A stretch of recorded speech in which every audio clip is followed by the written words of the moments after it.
3 candidats, bravo Guillaume. Merci. Guillaume est qualifié, il joue pour une deuxième victoire. Colette, elle s'occupait beaucoup de produits de santé. Oh, elle a travaillé beaucoup à l'étranger. Voilà. Et Raphaël, qui mène la course, il est chef d'entreprise dans la finance à Bruxelles, la Belgique. 4 thèmes, 40 secondes, 4 à la suite. Parlons chinois.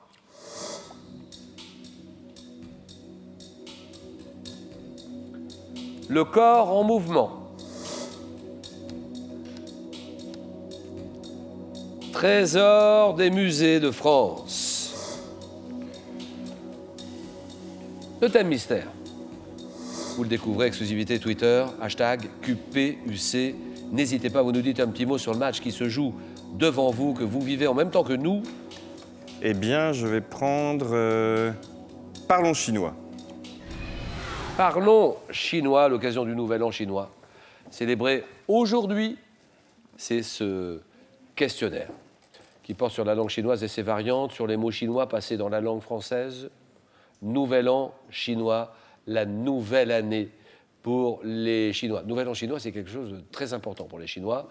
Bonne année à tous, bien sûr. Raphaël, dites-moi ce que vous faites, dites-moi en plus un peu sur la finance. Eh bien, je dirige une société qui a pour but d'aider les entreprises à se financer, à trouver des investisseurs ou des banquiers. Raphaël, qui habite Uccle, Bruxelles, la Belgique. Voilà. Uccle, ça va? Ça va, c'est XL. Ouais, j'en étais sûr, j'en étais sûr. Allez, Raphaël, 40 secondes, parlons chinois. Dans quel dialecte, employé dans la plupart des communautés de Chinois émigrés à travers le monde? Dans la calligraphie chinoise, comment appelle-t-on le signe graphique représentant le sens d'un mot? Calligraphie chinoise. Je passe. Quelle roche argileuse blanche, constituant la matière première de la porcelaine, doit son nom à une colline de Chine qui en contient de grandes quantités? Je passe. Par quel mot chinois désigne-t-on le journal mural placardé sur les places et dans les rues des villes et villages de Chine? Je passe. Quelle forme dialectale du chinois doit-on, ou dont le nom évoque celui d'ancien ou fonctionnaire de l'Empire, sert de base à la langue commune parlée en Chine? Le mandarin. Oui. Quel art martial chinois, assez proche du karaté, le kung fu, qui est désigné par un nom pouvant être traduit par but à atteindre dans la langue de Confucius? Le kung fu, vous l'avez exactement. 1 point pour Raphaël.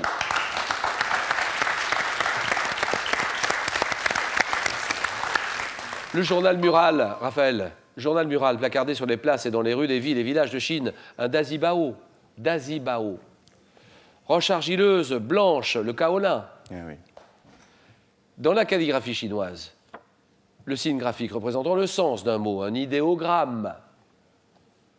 Dialecte, employé dans la plupart des communautés de Chinois émigrés à travers le monde, qui est la langue parlée à Canton, le cantonais. Colette. Ah. J'hésite beaucoup, mais je vais quand même essayer de chercher les trésors de nos musées. Voilà. Trésors des musées de France. Colette. En Côte d'Ivoire, c'est vous? C'est non, la Côte d'Ivoire. Ah, super, la Côte d'Ivoire. Le Je Sénégal? suis restée 8 ans là, au Sénégal, oui, par période. Vous êtes passé au Sénégal, bon, d'accord. Ouais, non, je suis restée. Cameroun, 2 ans. Les Antilles? Les Antilles, 6 ans. La Nouvelle-Calédonie, 4 ans. Enfin, voilà, quoi. Et la France? Et la France. La métropole, quand même. Et oh, ben, bien sûr. Et où êtes-vous maintenant, Colette? À Chénieux-la-Balme, un petit village de l'Ain, dans le sud de l'Ain, le Bugey, ça s'appelle. Oui.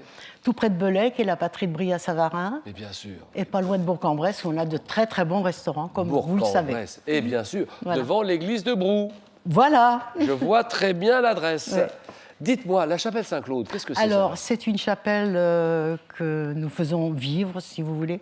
Elle appartient à un château qui est lui-même du XVIIe siècle, et on organise des concerts, des récitals, des conférences, enfin tout ça voilà. pour financer la chapelle.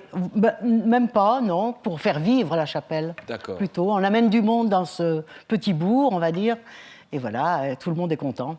Mais attendez, c'est le village qui s'appelle la chapelle Saint-Claude? Non, le village s'appelle Chénieux-la-Balme. Oui. Et la chapelle s'appelle Chapelle Saint-Claude. Alors, il y a combien d'habitants à Chénieux-la-Balme? 150 environ. Ah oui, d'accord. 150. C'est vraiment... c'est tout petit. Mais c'est mignon comme tout. Ah, ben c'est mimi. On s'y sent bien là-bas. Ah oui. Allez, Colette, c'est parti. Le jeu. Trésor des musées de France. Top dans le musée des Beaux-Arts du Havre. À quel peintre impressionniste doit-on l'une des représentations de Nymphéa, peinte à Giverny? Manet. Non. Monet. Quel peintre exécuta la fuite en Égypte, conservée au musée de Tours, quelques années avant de peindre La Ronde de nuit? Rembrandt. À quel savant du XVIIe, originaire de la ville de Clermont-Ferrand, doit-on la machine arithmétique exposée au musée Lecoq? Pascal. Pour quel duc les frères Limbourg réalisèrent-ils le manuscrit enluminé? Duc de Berry. Oh oui. Dans quelle ville la tapisserie dite de la reine Mathilde, racontant la conquête de Cluny. Non. Dans le musée qui lui est consacré à Antibes, à quel célèbre peintre espagnol doit-on Joie de vivre, Antipolis? Dali? Non, Picasso. Non. Oh. Roi de France, qui aurait reposé dans un berceau fait d'une carapace de tortue exposée à Pau, Henri IV. sa ville natale, Henri IV. 3 points, Colette.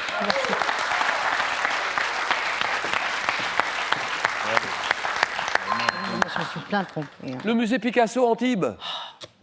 Sur les remparts d'Antibes. Les remparts, vous les connaissez? Bien sûr. Bon, les remparts d'Antibes, le musée Picasso, qui domine la Méditerranée, Wow. avec les statues aussi, tiens, les statues de Germaine Richier. Je me suis mélangé les pinceaux, c'est le cas de le dire. Ah oui.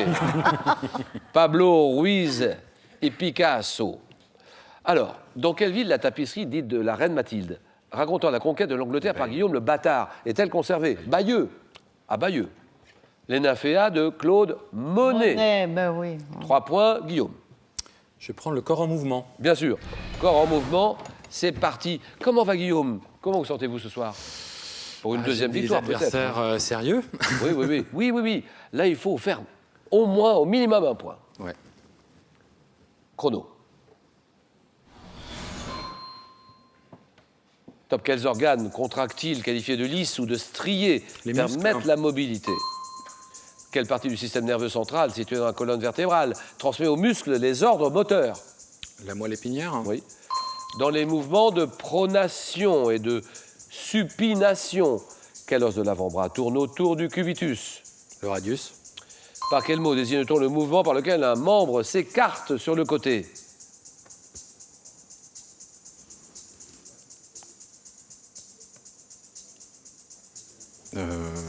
Latéral. mais c'est pas ça. Chez l'homme, quel nom porte l'ensemble d'éléments assurant la jonction entre deux os et permettant l'exécution des mouvements? L'articulation. Oui, d'accord, voilà. Non, alors je reviens sur la question précédente. Par quel mot désigne-t-on le mouvement par lequel un membre s'écarte sur le côté? Réponse, abduction. Ah. Abduction, l'abduction. 3 points, Guillaume.